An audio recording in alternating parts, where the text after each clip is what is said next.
Friends, pray with me our centering prayer. Lord Jesus Christ, Son of God, may your will be done through me. You may be seated, and as you take your seats, a story of a Jewish man who went to see his rabbi, and he said to his rabbi, I don't really practice the faith much, and I married a woman who's a Catholic.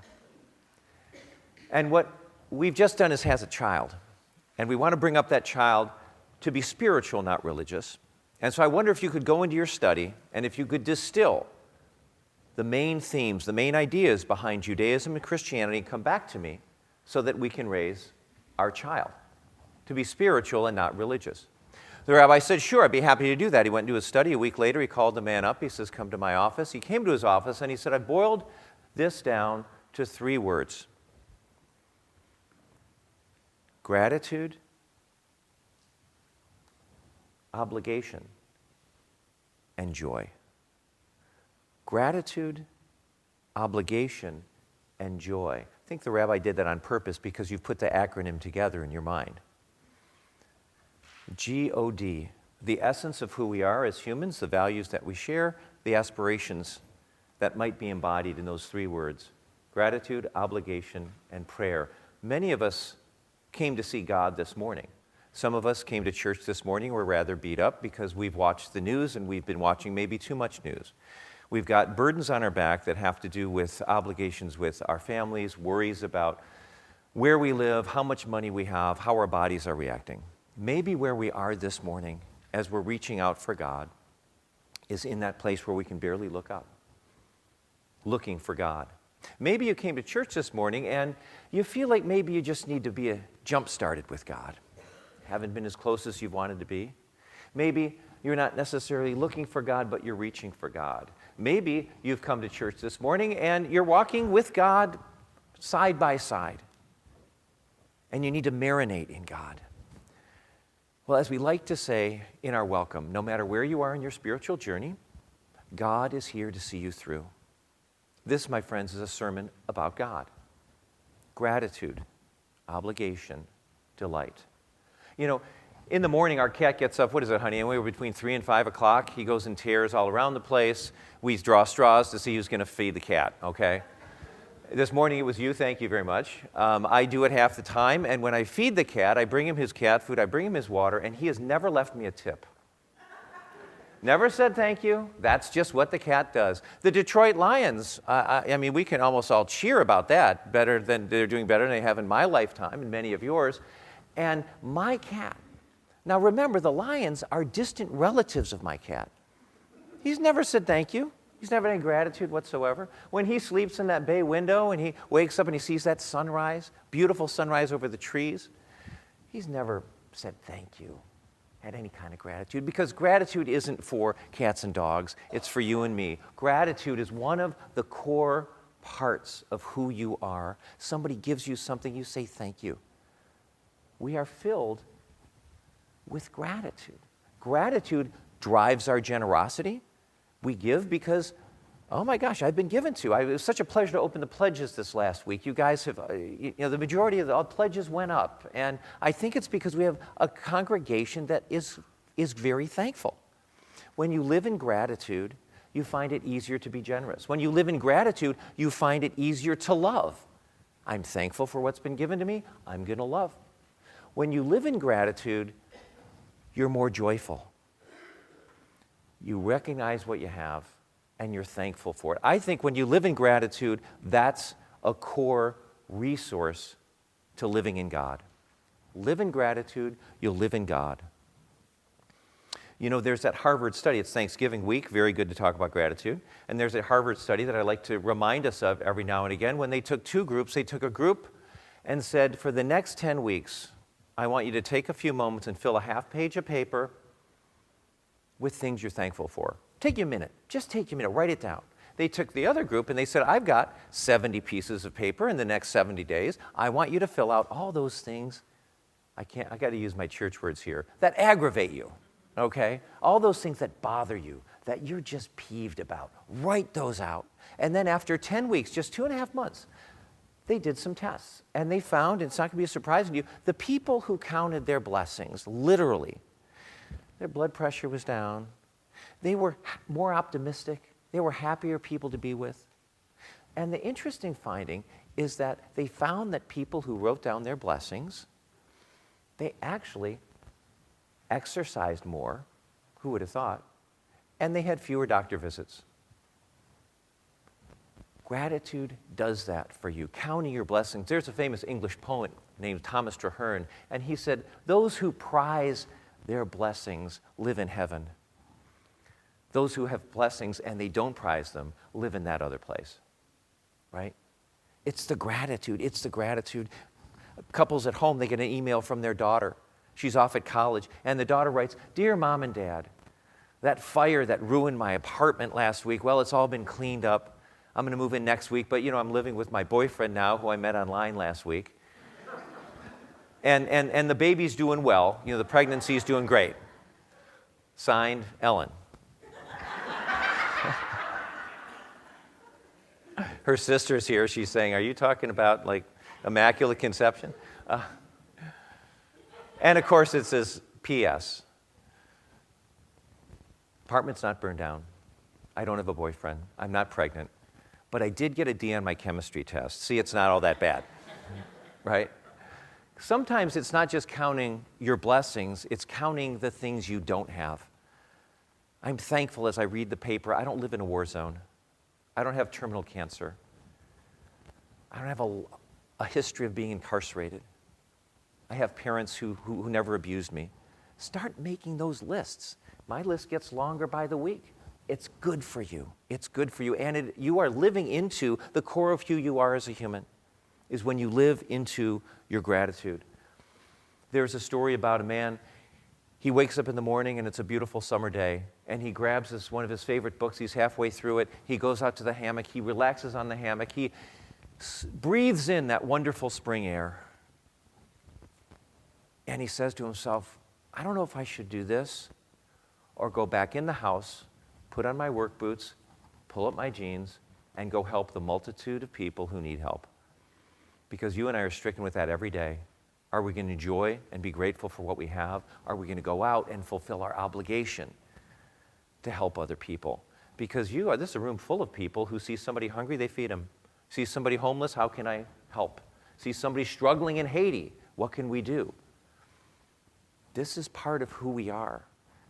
Obligation. And one of the interesting things is God made it so that helping others actually helps you. It feels good to help other people. This is a core part of who we are. One of my favorite studies is when they studied multiple sclerosis patients. And they took these folks with MS and they thought, well, how can we make their lives better? Why don't we do a test between two groups? We will take a group of therapists and we'll have those MS sufferers meet with those counselors. Those are going to be professional counselors. Then we're going to take some amateur counselors. We're going to take some people with MS and we're going to train them how to be counselors. And we're going to see how the MS sufferers do. What was fascinating is who did well in that study. It wasn't the people who met with the professionals. It wasn't the people who met with the amateurs. The people who did best were the MS sufferers who were trained to help other people. Because when you let go of your stuff and go out and help other people, you'll find healing there. You will find your troubles get put into perspective. You will find you're able to live more into the joy that God has for your life by helping other people, by living into your obligations. This story, iconic story, you all know it well. A man gets 5 talents, another man gets 2 talents, another man gets 1 talent. They go out with him. The first 2 double their talents. Great job. The third guy does not understand his obligation. And he buries it. Doesn't even take it to the bank. Does not live into what God has given us, which is the work we have to do. Each one of us are on that quest of finding out that job that God has asked us to do and to do it because we know it feels good to do good. Very harsh punishment for that guy as he went through that buried talent. This is a challenge, I think, for you and me to get out there and to perform that duty to bring into the light that project Maybe you're thinking about switching a job. Maybe you're worried about taking a step out in faith to do something you feel like you need to do. This is the goal of this passage here. Some of you have heard from people who are very old, and they will tell you when they're in their last days and their last weeks, what advice do you have? Well, you know what?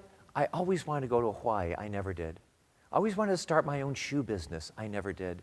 You'll often hear regrets of not doing with their talent what they wanted to do. And this parable is aimed to invite you and me to take that step of faith, to move out into that uncomfortable place, and to do what we were created to do, which is to fulfill our obligation and to make a ruckus. And I have a wonderful quote from a Stoic philosopher named Epictetus, and I'd like to share it with you.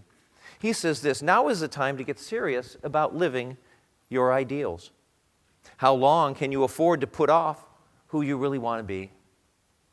Your nobler self cannot wait any longer. Put your principles into practice now. Stop the excuses. Stop the procrastination. This is your life, and you're not a child anymore.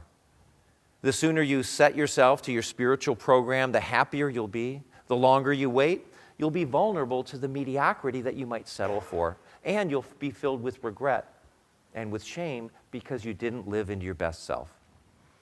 From this instant on, vow to stop disappointing yourself. Separate yourself from the mob, decide to be extraordinary, and do what you need to do now. Gratitude, obligation. I think as we discover more and more all the gifts we've been given, and we live more deeply into gratitude, and we take more seriously the job we've been given to do.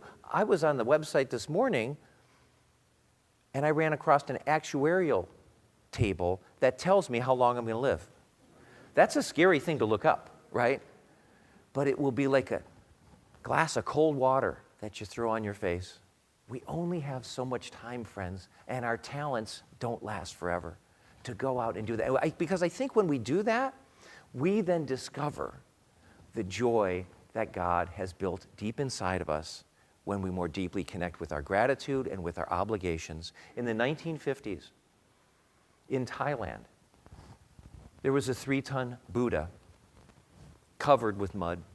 It's mud Buddha, clay Buddha. It had to be moved. And so the road workers went to the monastery and says, we got to move this thing. We're enlarging the road. And so the monks said, sure, come on over. Brought their crane over, started lifting up that 3-ton clay Buddha, moved it out into near the roadway outside, and it started to crack. And the monks said, stop. So the crane set the statue down. It started to rain. Rain started coming out. The monks went inside. They got a huge tarp. They covered that 3-ton clay Buddha with a tarp. Night came. One of the monks woke up in the middle of the night and said, I wonder how the Buddha's doing. I wonder if the tarp's holding okay. And so he went underneath that tarp, and he found that crack, and he put his flashlight in that crack, and there was this gleam of light coming back at him. Holy cow, what is that? So he took his fingernail, he started scratching. More mud came down, more gleam came. So holy cow, picked up a stick, started hitting it with the stick. More of this gleam and this light. He went inside, he got a hammer and a chisel, and he started chiseling the mud off of that Buddha. And after a night of doing that, he discovered the monastery had a 3-ton solid gold statue of Buddha that you can go in and see today. It had been covered for hundreds of years because what had happened is hundreds of years previously, a marauding army from another country had come in. And the monks had heard about it. They had their solid gold Buddha. And the monks said, what are we going to do? They're killing people, they're stealing things. And they said, we don't want them to get the Buddha, let's cover it with mud. And so they covered that Buddha with mud, and they came in and they killed all the monks. And there that Buddha stood for centuries until that one monk went in the middle of the night with that chisel and shined his flashlight to discover what was really underneath that mud. As you and I discover or rediscover the gifts of gratitude and obligation, we start to shine with joy, understanding that that's who we really are. a people created by God to bask in the wonder of what we've been given and to be truly fulfilled as we do what we've been told we can do. So friends, as you go through this week, embrace gratitude as we sit at our Thanksgiving tables, as we count our blessings, thankful for the people and the things around us. Live into your obligation. We've got some time off this week to be able to cultivate more clearly what God's role is in our life. And go ahead. And as you embrace those two things, do what you do so naturally and shine.